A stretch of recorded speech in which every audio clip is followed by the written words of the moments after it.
동두천 정치권에 상당히 좀 흥미로운 움직임이 포착됐습니다. 네, 어떤 소식인가요? 전 새누리당 소속시 의원이셨고 2022년에는 국민의힘 후보로 시장 선거에도 나오셨던 정계숙 씨 있잖아요. 아, 네, 기억납니다. 이분이 최근에 더불어민주당에 입당을 했습니다. 이게 2년 만에 정치 복귀이기도 하고 또 당적을 바꾼 거라 여러모로 주목을 받고 있거든요. 오, 정말요? 보수 정당에 오래 계셨던 분인데, 네, 이건 좀 자세히 들여다볼 필요가 있겠네요. 네, 그래서 오늘 당신께서 보내주신 특히 그 내외경제TV 양상현 본부장님의 관련 칼럼 등 여러 자료들을 좀 보면서요. 이 결정의 배경은 뭔지, 또 동두천 정치에는 어떤 영향을 줄지 좀 깊이 파헤쳐보려고 합니다. 네, 좋습니다. 단순한 개인의 선택을 넘어서 지역 정치 구도에 미칠 파장이라든지 또 정치인의 어떤 소신과 현실 정치 사이의 고민 이런 것들을 좀 엿볼 수 있는 사례 같아요. 자료들을 바탕으로 한번 분석해보죠. 우선 정 전 의원이 밝힌 내용 중 눈에 띄는 건 그 2년 공백기 동안 교육학 공부하고 박사 논문 준비하면서 성찰의 시간을 가졌다. 이 부분이거든요. 네네, 성찰의 시간. 그러면서 혼자의 정치는 지역 변화를 이끌기 어렵다는 좀 냉엄한 현실을 깨달았다. 이런 고백을 했어요. 이게 좀 인상적이었습니다. 아, 그 지점이 중요해 보입니다. 여러 분석에서도 그 부분을 좀 주목하더라고요. 그러니까 무소속이나 군소 정당의 한계를 좀 절감했다. 이렇게 볼 수 있겠죠. 네, 현실적인 어려움이 있었겠군요. 그렇죠. 실질적인 변화를 만들려면 정당이라는 조직의 힘이 필요하다. 이런 현실 인식이 작용한 것 같습니다. 또 일부 분석을 보면 이전 소속 정당의 어떤 내부 분열 문제나 심지어 반헌정적 사망 이런 표현까지 쓰면서 비판적인 시각을 드러낸 것도 입당 배경 중 하나로 언급되더군요. 아, 그런 내부적인 요인도 있었군요. 네, 개인적인 성찰하고 정치적인 환경 변화가 좀 맞물린 결과가 아닌가 싶습니다. 그러면서 지금 대한민국과 동두천을 살리는 시대 정신은 민주당에 있다. 이렇게 확신했다는 부분은 이거 상당히 파격적인데요? 네, 그렇죠.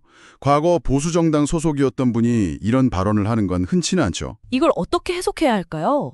이념적인 변화로 봐야 할지. 표면적으로는 뭐 민생 회복이나 국민 통합 같은 가치를 민주당에서 찾았다. 이런 설명인데요. 근데 뭐 정치인의 발언은 그 자체로 메시지니까요. 그렇죠. 자신의 선택에 대한 어떤 명분을 좀 강화하려는 의도도 분명히 읽히고요.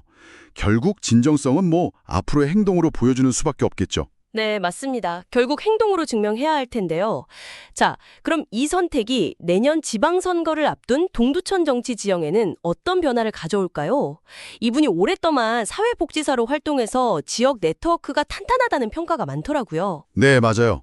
그 사회복지 분야에서의 전문성하고 지역 기반은 민주당 입장에서 보면 외연 확장에 분명 도움이 될 수 있습니다. 그런 강점이죠. 네, 민주당으로서는 좀 반가운 영입일 수도 있겠네요. 그럴 수 있죠.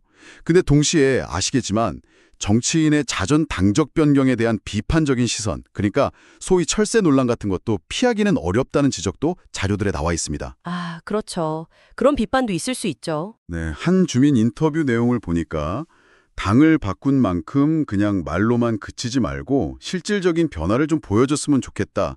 뭐 이런 기대와 우려가 섞인 반응도 있더라고요. 정 전 의원 본인도 그 점을 의식하는 것 같아요.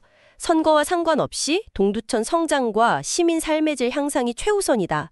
이렇게 강조하면서도 또 변화와 통합을 이끌 책임이 있다면 도전을 마다하지 않겠다. 이렇게 출마 가능성도 살짝 열어뒀어요. 네, 그 발언이 좀 미묘하죠. 일단 지역을 위한 역할에 집중하겠다는 뜻으로 해석되는데 또 여지는 남겨둔 거고요.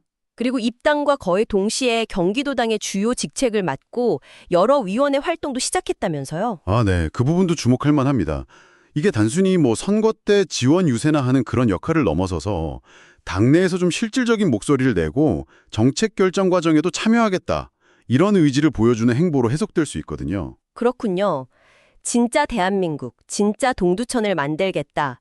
또 시민들의 목소리를 가장 가까이에서 듣고 삶을 바꾸는 정치를 실현하고 싶다. 이런 포부도 밝혔다고 하는데요. 네, 뭐 분열보다는 통합, 이념보다는 민생 이런 가치를 좀 강조하는 모습입니다. 네. 자료들을 종합해 보면 그의 선택을 두고 지역 발전을 위한 어떤 실용적인 판단으로 보는 시각하고 또 선거를 염두에 둔 정치적인 행보로 보는 비판적인 시각 이 두 가지가 좀 공존하는 것 같습니다. 네, 결국 평가는 시민들의 몫이겠네요. 그렇죠. 그리고 그 기준은 어떤 구호가 아니라 결국 실질적인 변화가 될 거고요. 오늘은 이렇게 정계숙 전 동두천 시의 이번에 더불어민주당 입당 소식을 중심으로 당신께서 보내주신 자료들, 특히 내외경제 TV 분석 등을 통해 그 배경과 지역 정치에 미칠 영향을 좀 짚어봤습니다. 2년간의 성찰 끝에 내린 결단이라는 설명과 함께 지역 변화에 대한 강한 의지를 보였는데요. 네, 그의 합류가 동두천 정치에 어떤 새로운 바람을 불어 넣을지 아니면 뭐 또 다른 정치적 논쟁거리로 이어질지는 이제 지켜봐야겠죠. 중요한 것은 결국 어느 정당 소속이냐가 아니라 실제로 시민들의 삶을 얼마나 더 좋게 만드느냐 이 부분이 아닐까 싶습니다. 맞습니다. 당신께서도 한번 생각해 보시면 좋겠습니다. 정치인의 소속 정당 변경, 이걸 바라볼 때 우리는 어떤 기준으로 그 진정성을 판단해야 할까요? 그리고 모두가 이야기하는 시민을 위한 정치란 건 구체적으로 어떤 모습이어야 할까요? 다음 분석에서 더 깊은 이야기로 찾아뵙겠습니다.